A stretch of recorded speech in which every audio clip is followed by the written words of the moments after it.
Hello, my name is Dr. Jenee Walker, and I'm humbled and honored to be in your presence today. I'm especially happy as we prepare together to face the brand new year 2013. And it's for this reason that I have chosen to share with you some very practical but very helpful life strategies that have helped my patients over the past 25 years move toward joy in the midst of difficult times. And as we proceed in that journey together, I found very helpful 3 words that have made the difference for my life as well as my patients' lives in the midst of difficult times. And those words are trust the process. And trust the process has become my mantra for life. And by trust the process, that means that no matter what happens, when you have done your very best to move forward and done all that you can, that instead of worrying and trying to push and make things happen, that you stop and trust that when you've done your best, God shows up and makes the rest work out for the greater good. As I look back over my life, there have been many situations when I have trusted the process and have watched miracles unfold. I would like to take a few moments and share one of those that have made a big difference in my life this evening with you. Several years ago, my older son, Robbie, was graduating from high school and about to attend college, and as part of that celebration, he was participating in the West Virginia Youth Symphony Orchestra, and they were destined to travel to Europe to tour and to do concerts. My husband, Bob, was going to be a chaperone for that journey. It was on a Friday morning early, 1 a.m. They were scheduled to leave on a Monday, the 4th of July weekend, when I heard this piercing scream coming at 1 a.m. saying, "Oh no, I can't believe I allowed this to happen." And I went, "Oh my goodness, what could it be?" I thought it had to be a tragedy because my husband Bob is always calm and smooth and even-tempered. And when I went to find out what happened, he shared with me that he had left the passports in a desk drawer and had looked at them all, and the dates were appropriate, but he didn't look at his own, and his had expired 3 months previously. It was Friday morning, 1 a.m., the weekend of 4th of July, and they were destined to leave on Monday. My husband was saying, "Oh no, it's impossible, I can't go, I'm supposed to be a chaperone, I ruined it all." And I thought, oh my goodness, certainly there's something that we can do. And he says, "Oh no, there's nothing that can be done." And that's when I knew it was time to pray. And as I was sitting there, I thought, well, we're not too far from Washington, D.C. I lived in Charleston, West Virginia. Certainly something could be done. So at 1 a.m. in the morning, we called a friend who worked for the government, and he told us that there was a company that did emergency passports as long as you got into D.C. by 10 a.m. on Friday morning, that there wasn't a guarantee, but there was a possibility. And I thought, oh my goodness, we can do that. We can use frequent flyer miles, and I can go. Bob was on call and couldn't go, and we can make this work. He said, "I don't think it's going to work." And I said, "You have to believe." So at 6 o'clock in the morning, I would dash to the airport, only to find out that the U.S. Air ticket person had scheduled me to leave from not Charleston, West Virginia, where I live, but from Charleston, South Carolina. And the flight from Charleston, West Virginia had already left for Washington, D.C. And I thought, oh my goodness, I'm supposed to meet them at 10 o'clock, and the next flight didn't arrive until 10:30. But something told me to persevere on. So I got on the flight that left a little later, and I arrived at 10:30 in Washington, D.C. No plane, no plans, no one to meet me, didn't know what to do. But as I sat on the plane before I departed, I thought, I'm going to trust God's process. And as I was sitting there, a thought came to me, go to Senator J. Rockefeller's office. I didn't know anything about D.C. I didn't know where Senator Rockefeller's office was. I didn't know him. I didn't even know where to catch the cabs. I got off the plane, looked for the cabs, and said, "Take me to Senator Rockefeller's office." By this time, it was about 10:45. I arrived at Senator Rockefeller's office at about 11 o'clock, and I went to the receptionist's desk, and I said, "I need some help." She said, "Okay, how can I help you?" I said, "I need a passport." She says, "Okay, when do you need it?" I said, "Today." She began to laugh at me. "Today?" I said, "Yes, I need one today." She says, "I'm sorry, it's 4th of July weekend, and that's impossible." I said, "Well, I'll just sit here until someone can help me." So I sat in a chair and I began to knit. I don't knit. The only thing I knit are scarves, and many of them have holes in them. But I decided I was going to knit as a way to diffuse some of my stress and wait for someone to help me. And at that time, shortly thereafter, several groups of young people came in laughing and smiling, and I noticed that they were the interns. And the receptionist called one over. She said, would one of you possibly help her? She has a problem. So a young man walked over randomly, just walked over. They had a group of 20 or 30 of them, and he was the one that walked over, and he said, how can I help you? I said, I need a passport. He says, okay, when do you need it? I said, I need it today. He said, oh, I'm sorry, that's impossible. It's 4th of July weekend. The best we could do would be 2 weeks. I said, I know that, but I really do need it today. He said, what do you need it for? I said, well, my son is a member of the West Virginia Youth Symphony Orchestra, and my husband has agreed to be a chaperone, and they are leaving on Monday, and my husband's passport has expired, and I need some help. He said, I don't think there's much I can do. He said, it's pretty late. He says, but let me try. And he says, you said the West Virginia Youth Symphony Orchestra? He said, you know, my mother used to be the business coordinator for the West Virginia Youth Symphony Orchestra. Let me see what I can do. So I sat and I waited and I prayed and I trusted God's process. And about a half an hour later, this young man came with a white envelope and he said, you take this to the Passport Center in downtown D.C. I cannot guarantee it, but it may help you.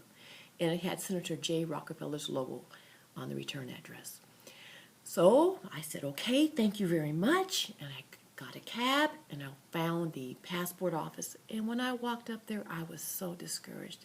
As far as the eye could see, there were rows and rows and millions, it appears to me, people in line. And I thought, oh my goodness, this is going to take all day just to get into the line.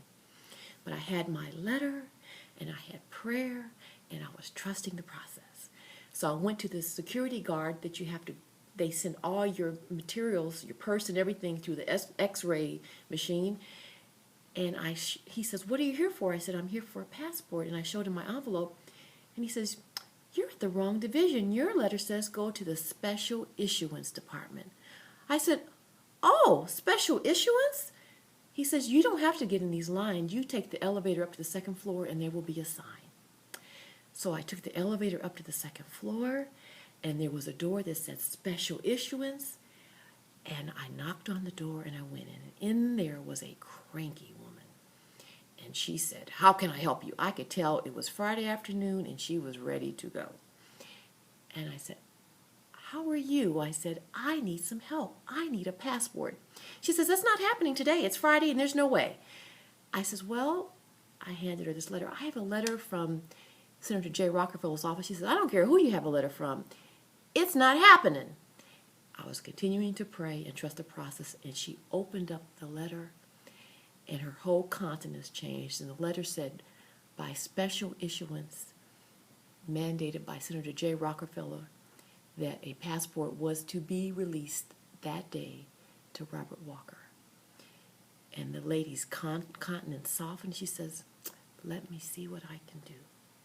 And I kid you not, within 5 minutes later, she came back and handed me a passport, and it had my husband's name on it. I went to D.C., got off a plane at 10:45 with no plan, no idea as to how I was going to make it happen. I went to Senator Rockefeller's office, who told me it was impossible. I went to the passport office where there were millions of people.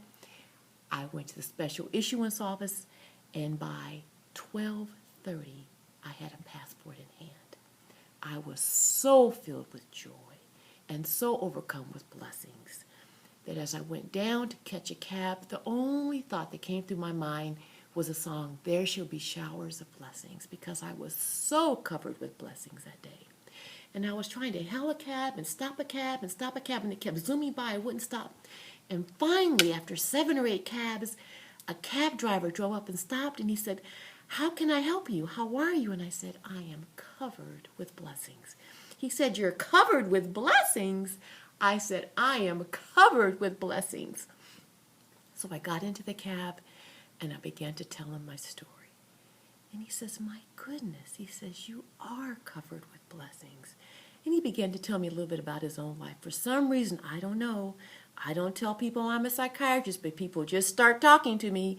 And he began to share with me that his dear, beautiful wife had just passed away a year ago, and he was having a very difficult time moving forward.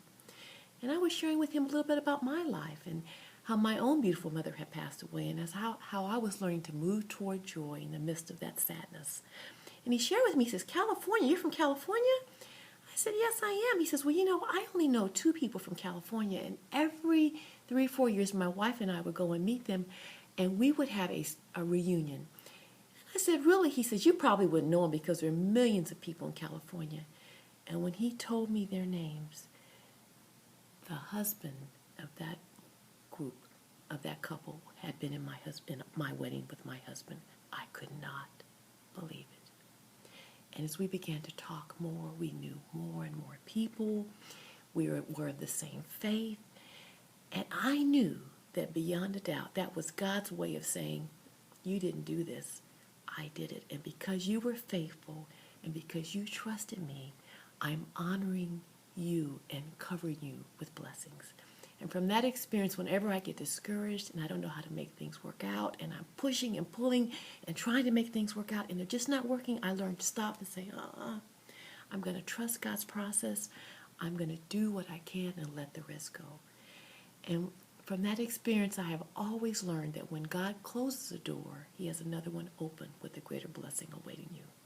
And as we begin to prepare to welcome in 2013, I want to share with you the importance of just trusting and having hope, and in the midst of disappointment, whether it be with finances or relationships or feelings of loss. Today I was saddened to hear the loss of a dear high school friend, that no matter in the midst of whatever we face, that ultimately we can trust God's process because he loves us more than we could ever love anyone. And in the words of Veronica Percisi, there are lyrics to the words of a song that I love, and that song is No Fear. And the words are simply, no fear, no fear, no fear. And as we face 2013, just hope, just hope, just hope.